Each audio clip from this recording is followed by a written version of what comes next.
So this is a little bit like a homecoming, right? So yes, good evening everyone. It's a great pleasure for me standing up here to share a little bit about the newest alumni group that the Office of Alumni Relations have conjured up. So I think if you are already alumni, you will know that there are many alumni groups, alumni chapters, networks.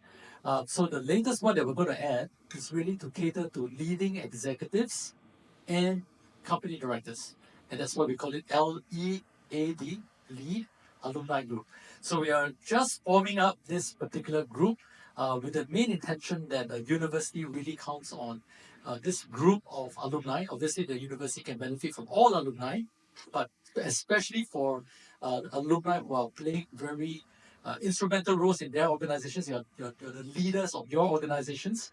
I think the university can do it with a lot of support for this particular group, and that's one of the reasons why we're forming this particular group, just to bring the network together so that we can support the university in a few ways, whether it's in terms of mentoring, providing, speaking, about your experiences, or maybe even hiring some of the SMU graduates, providing internship opportunities, and so many more things to do. So stay tuned. We're just getting started, and I think at this point in time, I'd like to do a quick shout out to Boon, who is going to be part of the exco. Boon, could you just stand up and just say hi? It's Emily and Cindy here as well. I don't think they can make it this evening, but we've got two other people in the exco, so we're keeping it small for now, so that we can cook up a storm. So if you have any ideas about what you think this group can do for the university, please write into the Office of Alumni Relations, and we'd love to hear your thoughts as well.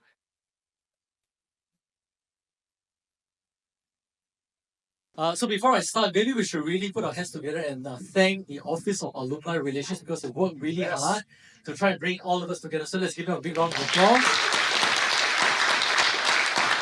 I was sharing with some of you earlier that I'm very biased because I wear a few hats, as mentioned.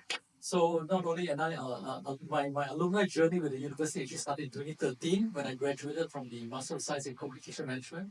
I then went on to take a couple more courses, including the directorship program with the Executive Development Office of SMU as well. So, and of course, with my current head as the CEO for SID, please don't ask me anything bad about SMU or SID, because you're not going to hear anything bad coming from me.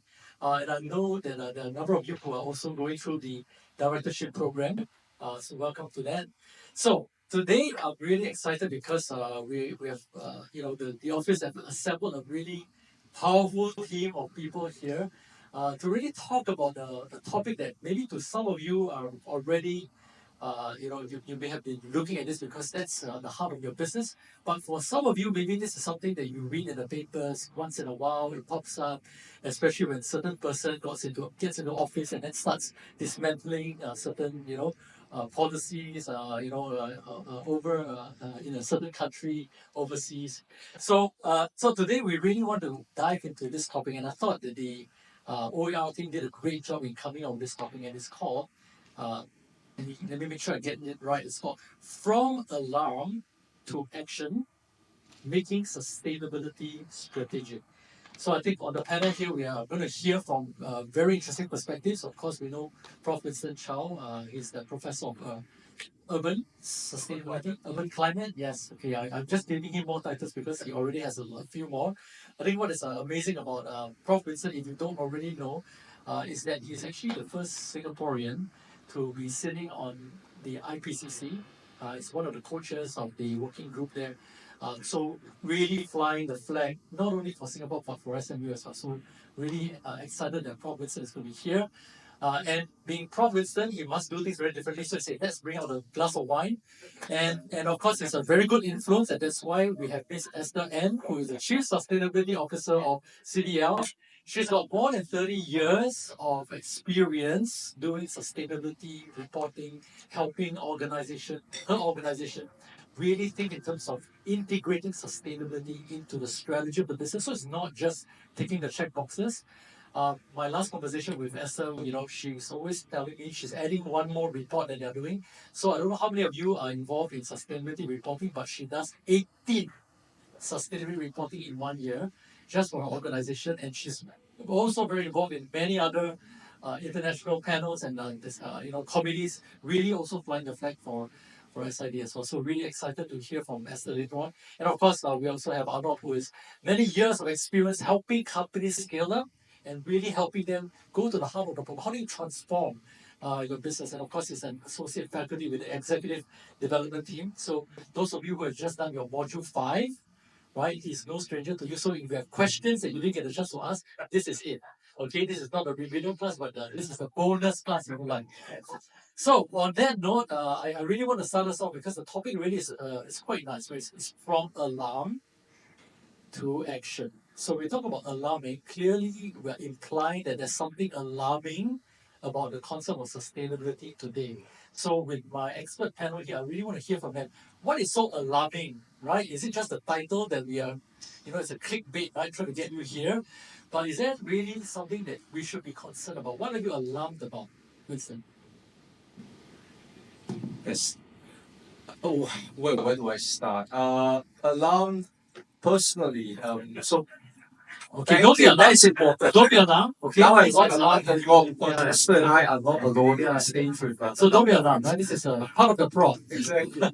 So, in my field of work, apart from being a professor of urban climate, killer lead, everything like that, and also teaching the Master of Sustainability course and acknowledge my students who are here, probably hoping for extra credit.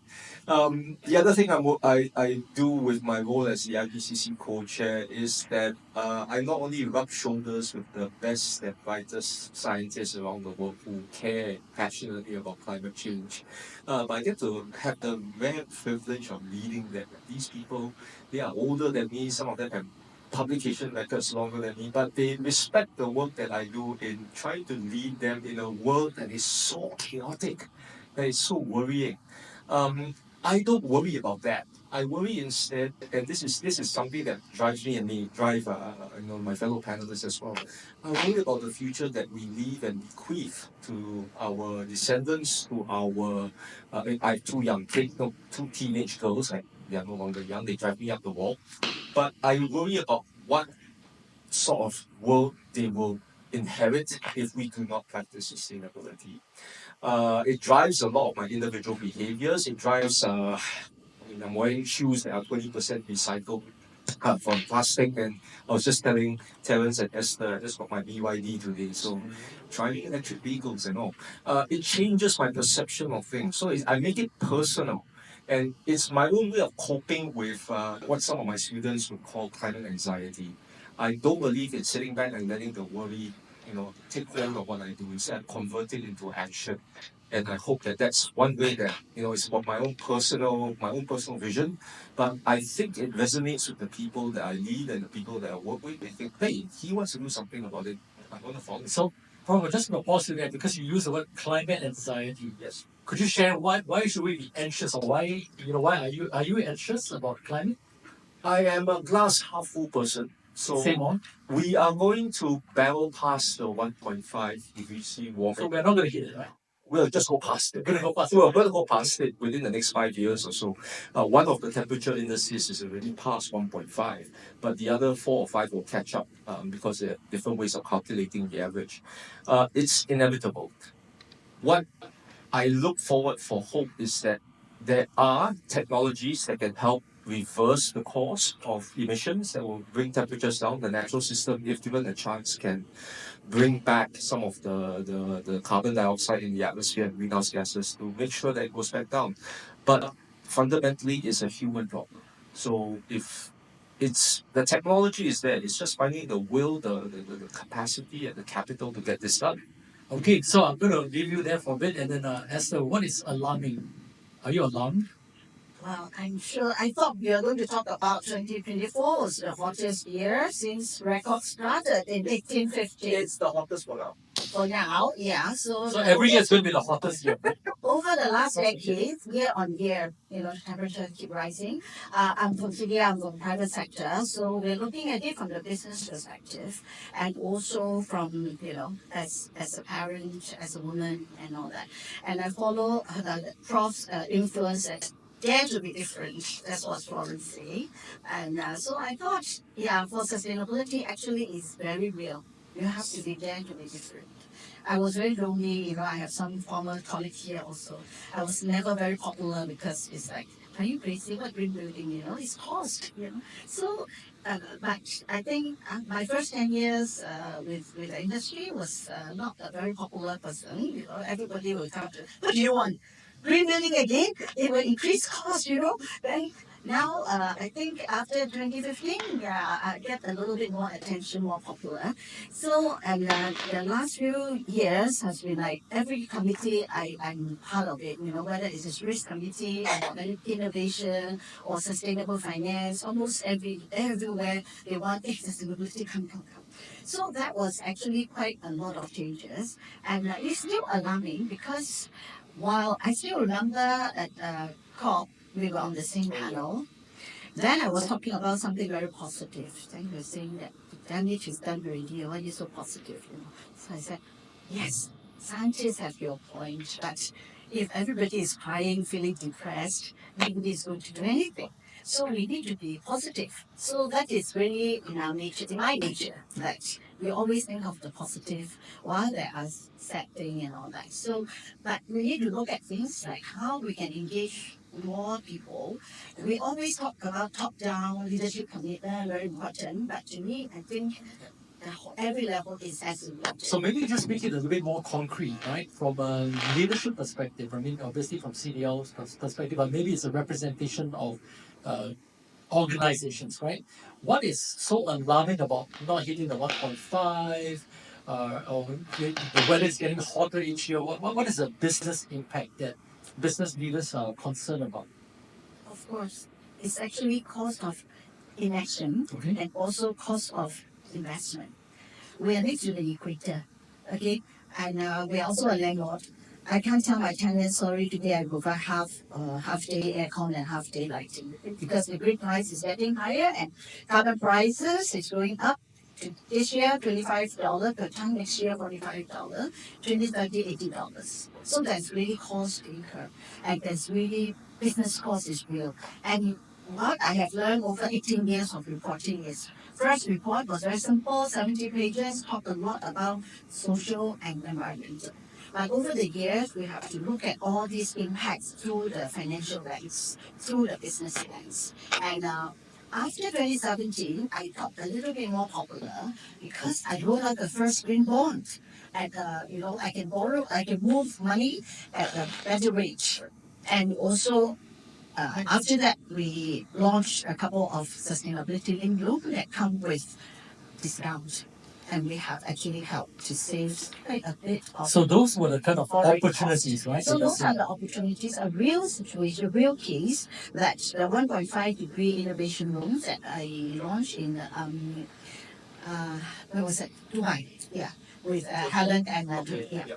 So after 1 year, we managed to get the discount of 6 basis points for 250 million pounds, the loan. So we save about 100 over 1,000 in terms of cost. So if there's real quantifiable benefits now that we can talk about, not just about tree hugging. So in order for sustainability to work for businesses, you have to show the business case. You have to show the financial case. You have to show benefits, not just long term, but also short term. So for now, a lot of the alarming things is because there's a real cost impact, right, for the business itself. I'm not going to bring you into this conversation. What is alarming to you about this whole sustainability business? Okay. That the fact that I have to break the bullet like. Okay, so I'll walk you. What I'll do is I'll walk you through my journey for that. I've been discovering sustainability only 7 years ago when I left Singapore. I lived 10 years in Singapore, and I decided to apply, a view of a worldwide view. I lived in the US, I lived in Europe, I lived in Singapore. I've been hearing about sustainability, but I didn't know exactly what we meant by sustainability. So, as a former computer scientist, helping scale up companies, I decided to look at, create a database of what the scientists are telling us. And of course, I started with GHG emission. I didn't even know what it was. And it led me to start creating a database of 1,246 problems that scientists are telling us we are facing. And some of them are alarming me. One of them is the permafrost disappearing in Siberia because we know we have tons of viruses there that is we don't know how to deal with. Another thing that is alarming me when you think only about the climate is that we are starting to see lots of look at the stress time today. There's lots of microplastics in the fishes in Singapore. So this is all linked to the to climate crisis, biodiversity, sustainability. But then one thing really decided me to move on and do something like Winston was saying that I can't go back to my life. I have to do something. And it was before COVID. Is there was graph showing that the amount of antidepressants consumed by human beings before 18 years old was skyrocketing. The amount of burnout recording in companies was skyrocketing. So that worried me a lot. Somehow, despite having these news of sustainability, things are happening. It seems that actually the problem was deeply human. Human beings couldn't find a way to live happy. And that was what's allowed. Good. So now we have a few angles, right? So starting with Prof. Winston, thinking in terms of I'm going to borrow a word or a phrase that I heard quite recently that we are borrowing the planet from our children. So I thought that's quite a nice way to summarize what you started with, right? Thinking about your kids and the kind of world that we're living behind. And of course, Esther, coming more from the business point of view, thinking in terms of what is alarming is really the cost of doing business or maybe even operating completely, right? And we can talk a little bit about your pet topic about nature later on and what kind of solutions we can think about. And of course, when we start thinking about what are businesses doing, because obviously the topic is about from alarm to action. Maybe Arnaud, you want to share a little bit because I think you work with a lot of companies thinking about their ways of transformations and so on. What are some companies doing, maybe even at the global level, or clients that you work with, or case studies that you're putting in class, for example? Could you share some examples of what companies are doing? Yeah, so I will frame it actually in trying to understand what's happening. And like you were saying, we are past 1.5. As a matter of fact, last year the French Insurance Association has disclosed and has said a bit to everyone that they are using as a number 2.7 degrees for Europe. And just recently, one of the GM of Allianz said, hey, we have to do something. We have to adapt. So the way I see companies doing things is really in I would say four pillars. One is decarbonization. One thing that happened in COP28 is everyone agreed, say, okay, yes, we have to stop not putting fossil fuel in our agreement. Yeah, okay, we need now. We are moving. So I'm seeing a lot of companies really moving forward on decarbonization. One of the best news that happened in sustainability to me is Google saying, well, hey, we're investing a lot in AI. We're not going to lie. It's going to use a lot of electricity. So I'm investing massively in nuclear because I want to keep my decarbonization target. Second thing that I'm seeing happening is circular economy. Companies are now clearly aware that you cannot continue mining half of Mount Everest every year. It's going to end. And I'm seeing companies like Michelin that is working on the circular tire, and they know it's so complex that they won't do it alone. So they are partnering with their biggest competitor. So Michelin is partnering with Bridgestone by putting open source, documentation and saying we need people to help us achieve this. So that's the second thing that people are doing. The third thing is what Esther is doing is we see CSO that are now saying, hey, you know what, I can move money. So I'm going to show you that I can raise green bonds, I can raise bonds, I can bring capital, and I'm going to engage with banks to help me actually transition because it's nice to have policymakers say, yeah, please decarbonize, please do circular economy, but yeah, fine, I'm not going to pay. So this is the first thing. The finance bit, right? Yeah, the finance bit. And I'm seeing companies orchestrating around that. It's finally the last piece, and it might be weird because sustainability is associated a lot with green. I'm seeing a lot of companies really tackling the well-being of their employees as a real matter. It's becoming something very core to the sustainability strategy. It's just using the word well-being. When I started my career, I can't imagine talking about well-being in my company. And I've been shown the door and say, oh, right. And I'm saying this, I'm very conscious that me personally, I only push people to balance. Honestly, I didn't know. And at the time I was saying they're not performing. But yeah, I mean, and So that's a useful way to think of it, Dr. Four, right? So decarbonization, circular economy, and then the finance, and then well-being. absolutely. So that's one way to really frame the efforts of companies. I know, Esther, CDO has done a lot of things in terms of sustainability space, including the SSA, the Sustainability Academy, which is just literally down the road from here. Apart from the green bonds that CDL has done, what are some other examples that you see in Singapore, whether it's from CDL or from some of the other companies, for example, that you think is quite innovative in terms of tackling the whole sustainability issue? I don't want to sound like I just look at money. But in order for sustainability professionals to get support, you do need to highlight the business case. We are as alarming when we see the temperature keep going up, and we are even more alarming when there is this global ESG bashing. Yes. Okay, this is the most actually not just alarming but very sad. We are already talking about climate emergency, right? We need to run, right? And then now we are tired, our legs are pulled back. So how are we going to do it? So this is the most alarming things over the last 6 months now, okay, with the new administration. And I think human being is very, very interesting and very innovative. The more you pull us, the more we want to do it. Okay, so we can see that actually there are a lot of investors are also being quite innovative. Now they don't use the term ESG. Don't use the term Because ESG, just in DEI. case we don't know, right? Some places in the world, ESG is almost criminal, right? You don't use the term anymore, Yes. right? So for us as a strategy, we have started 13 years ago. I'm not going to pull back. I'm not going to change, but I can pivot to use a term that is not criminal. So we actually started to look at nature-based solutions in a more serious manner over the last 2 years. And of course, defense is very important. Ensure loss is real, so we have to actually look at it. And interestingly, the largest, like BlackRock, all these, bigger boys, investors are already highlighting natural capital. So they don't use ESG investing, but they want to advise their investor to select companies that have high natural capital. So this also links to TNFD, the Task Force for Nature-Related Financial Disclosure, which was launched in 2023 September.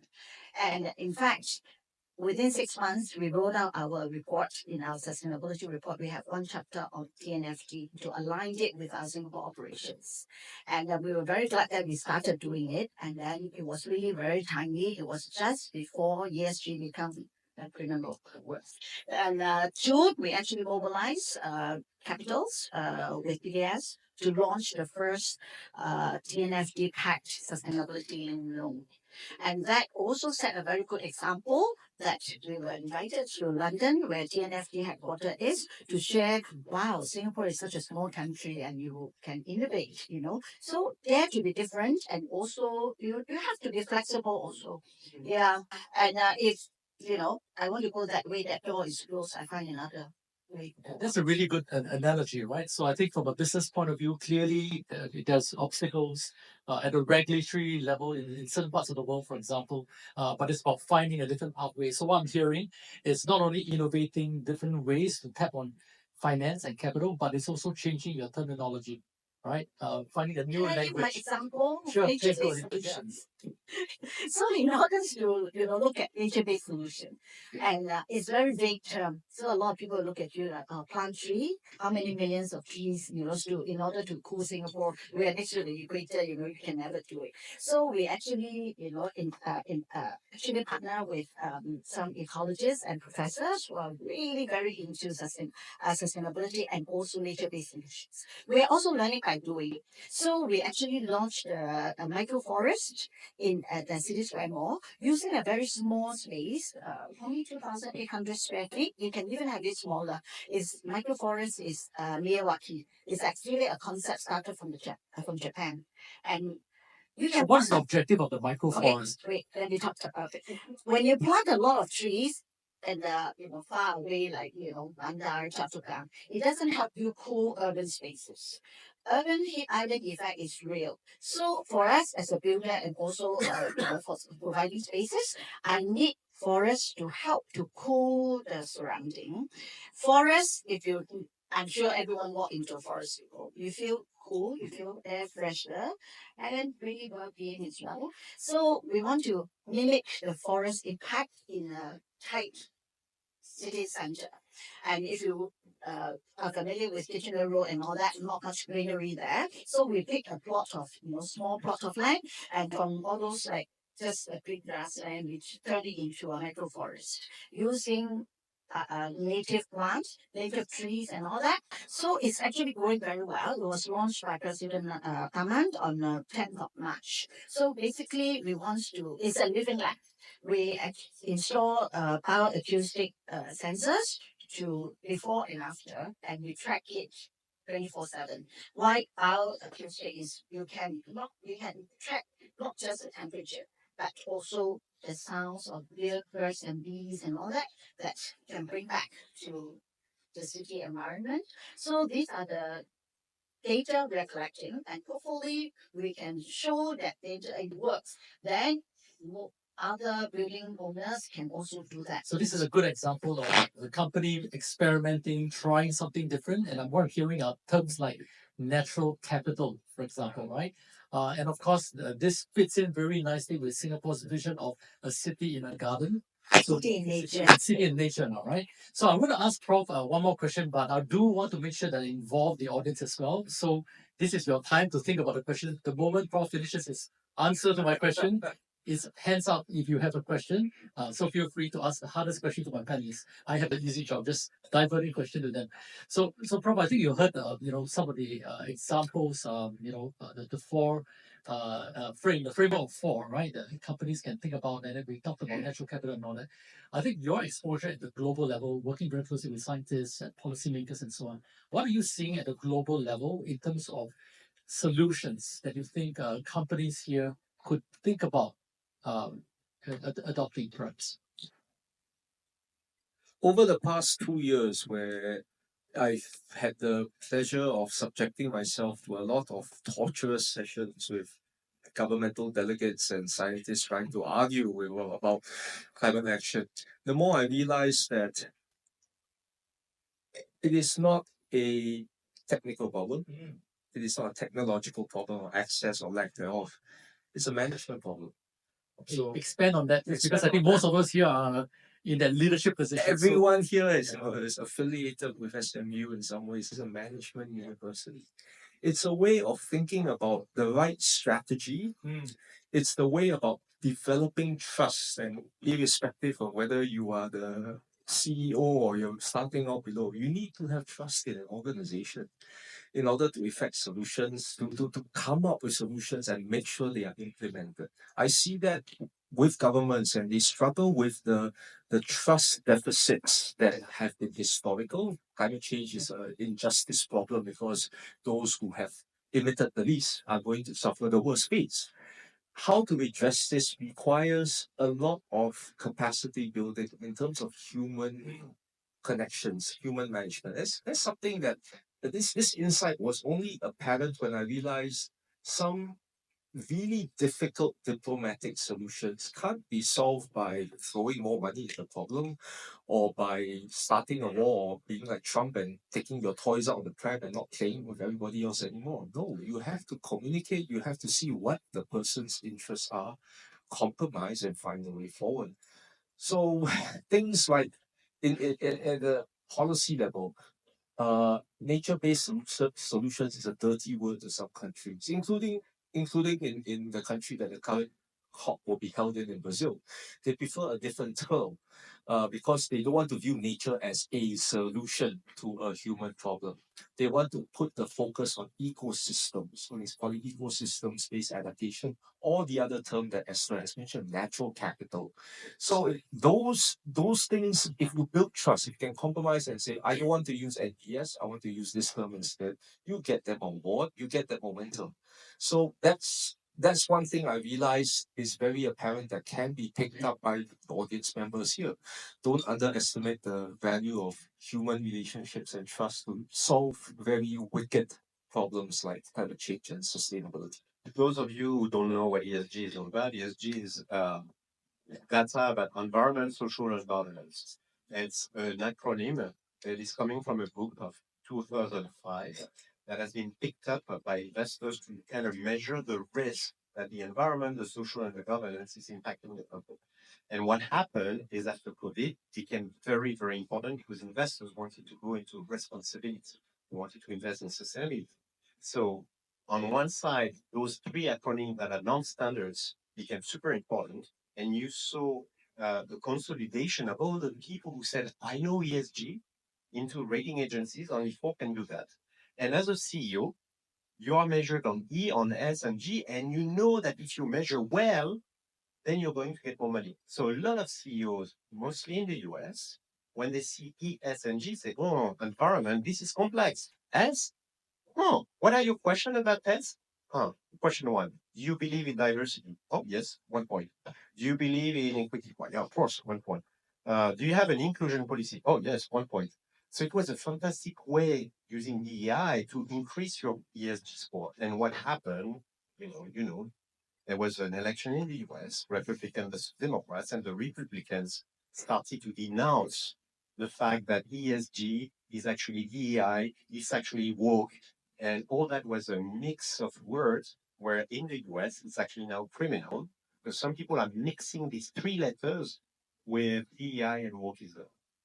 And this is a huge confusion everywhere. Is it clear? Very clear. Okay. Fantastic masterclass we're having. Yes. Fantastic question, and I'll start. Okay, I'll start with the easier one first, not the Trump question. In a lot of international fora, what the point you just made is exactly the same. Is a major argument, and I agree with the argument that why should we follow up on climate action for climate action's sake when that sort of path leads to us being subservient or us not developing in the way that we should. Basically, the sort of economic colonialism in that sense.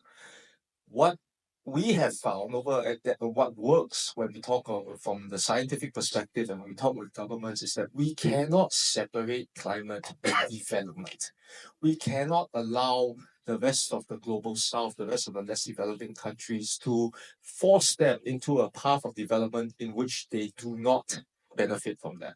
There needs to be a broader discussion on how you can link to outcomes related to better health, better education. These are not woke terms, by the way. These are fundamental issues of the sustainable development goals. And it's an argument that resonates. A lot of other countries realize it's not enough just to have a loss and damage fund or some sort of green finance available for provided by governments just for more seawalls or anything like that. No, you need to invest in the human capital of the countries. That is the success that is the pitch that we argue. Don't just look into climate alone. Look into climate and development. Look into climate and health. Look into climate education. That to us is a path forward, and it has helped a lot, at least at the multilateral negotiation stages, in order to find compromises that can work. So that, fully agree with you, that's one way forward. Second one, the idiot who thinks that climate change is a hoax. He is about less than 6% of the US population. There's a survey that looks into categorizing levels of understanding and belief on climate change in the US. So there are like 6 different components. He's on the extreme end that he thinks it's a hoax. And it's only about less than 10%, about 6-7%. The 90+%, they realize that he is just talking rubbish. Look at, avoid the noise, look at the signals instead. Renewable energy in the States is significantly cheaper in a lot of places than oil and natural gas. The big push towards electric vehicles, the big push towards electrification of the grids in several coastal states. California, you take it out as a country, it's the 7th or 8th largest economy in the world. They have gone full into renewable energy and into a sustainability angle.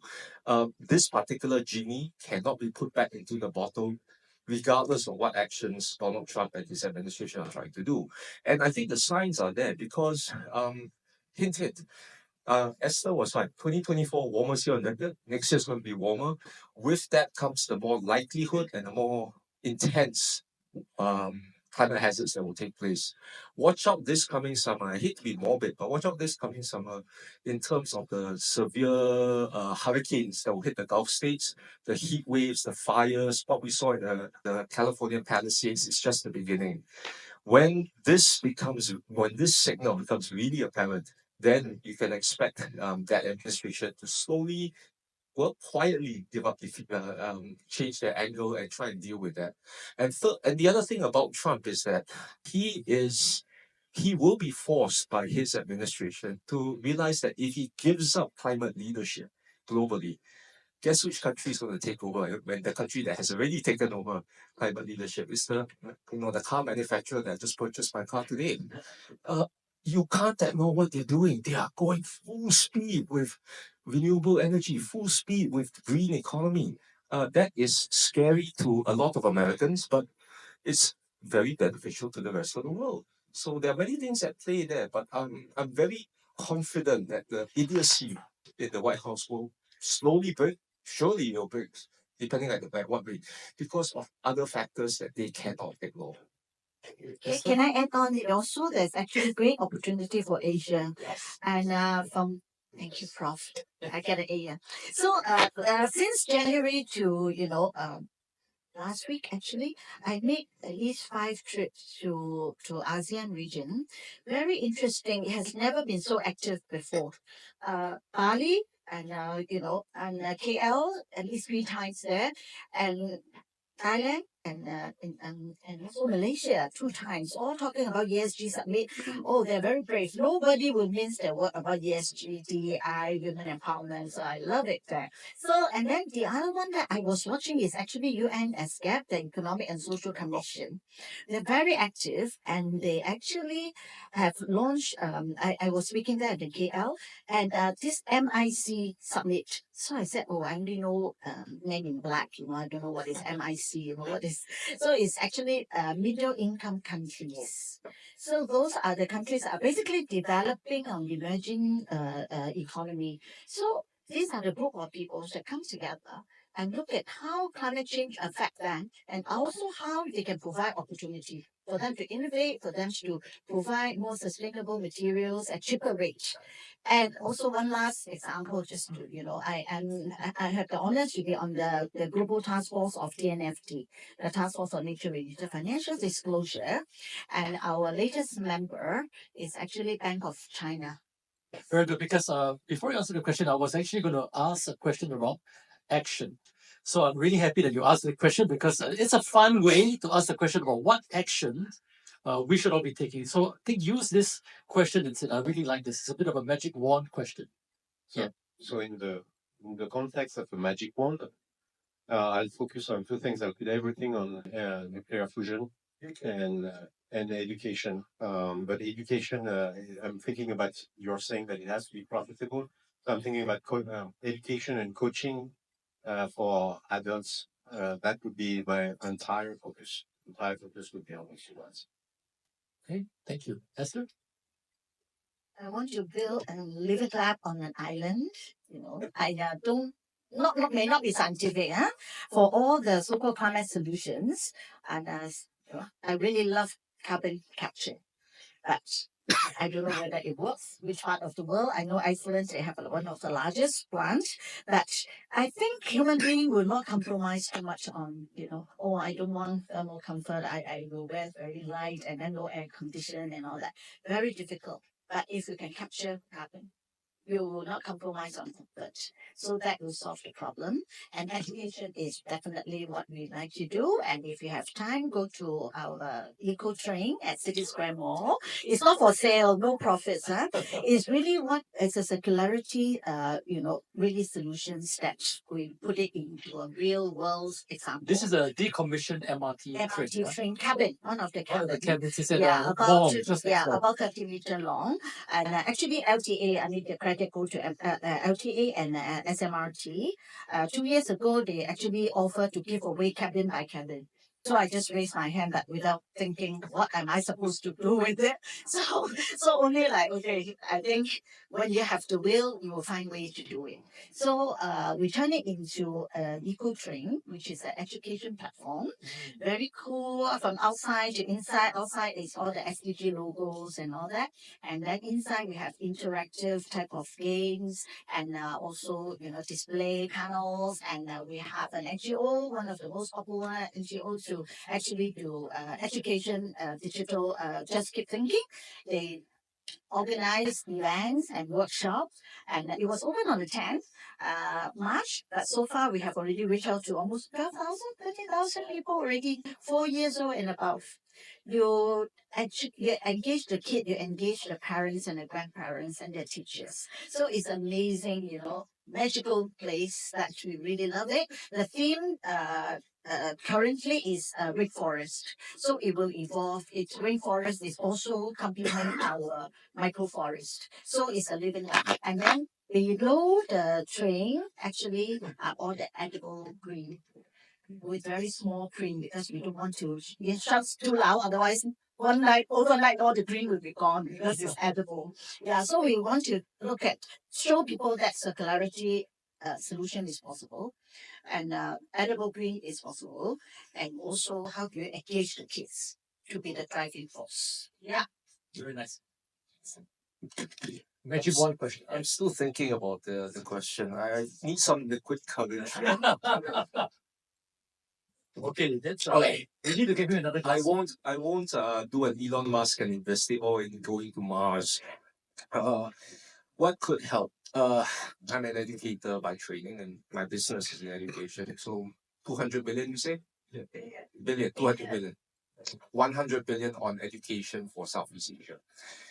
At all levels, bringing in sustainability into the sort of curriculum, practicing it every day, making people realize that it is fundamental for reversing the sort of mess that we're in and averting the worst causes or worst impacts of climate change. Another 100 billion on development, going back to the gentleman's question, development on communities that require renewable energy, off-grid renewable energy solutions which are cheaper than a lot of and also healthier than a lot of the coal-fired power plants that a lot of communities in this part of the world still use. Helping to, in cities, major cities, look into public transportation, a much more efficient way of getting people from point A to point B, and also less carbon intensive. And when a few of my students, actually I'm giving away some of the answers to my students, one of the assignments.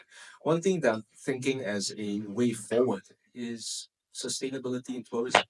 This region still has a huge influx of visitors keen to see a lot of the natural wonders of Southeast Asia. Utilize the local knowledge, utilize the local communities to be environmental stewards and include them into the management of these potential resorts. It can give you decent ROI as greater parts of the world realize, sustainability has to be incorporated front and center from now until 2050. So that's the other 100 billion, 100 billion. Very good. So that's $600 billion very well spent tonight for a much better world. So I'm going to ask the last question of the panelists and then we'll wrap up for tonight. But before, I'm going to give you some time to think about it. So the question is, what is one question that you want to leave the audience for them to think about so that you can prompt action? Okay, I'll give you some time to think about it. So what I'm going to do next is actually, as the panel was going through, I took some notes, but in the form of just keywords. So as the panelists are thinking through, let me just read out some keywords that I took away from. Natural capital, climate anxiety, well-being, decarbonization, circular economy, finance, nature-based, economic colonization, opportunities for Asia, middle income countries, nuclear, education and coaching, living lab, carbon capture, micro forest, sustainability tourism. So, what question to finish off this wonderful panel discussion, would you leave the audience to prompt thinking and definitely more wine? And please don't go anywhere else, right? After this panel, there's more conversation. So we're just whetting your appetite as we are going through. So who'd like to go first? Arnaud. Okay, One question. So it's a thought-provoking, I hope you'll see the link with sustainability. But the question I'll leave with you is, do you know why you wake up every morning? Do you know where? Why? Do you know why you wake up? Oh, that's a good one. I'm going to take that out. Do you know why you wake up every morning? Esther, are you ready? What is one thing that alarms you most? And what is one action you will take to address this alarm? Very nice. Not your alarm clock. Prof, you had the last word. If you have children or if you have nephews or nieces, ask yourself what would they say 5 or 10 years down the road if you decided to pick an action in your everyday life that is not sustainable or sustainable. What would they say? Very good. What would they say? Ladies and gentlemen, please join your hands and thank the wonderful panel. Thank you so much.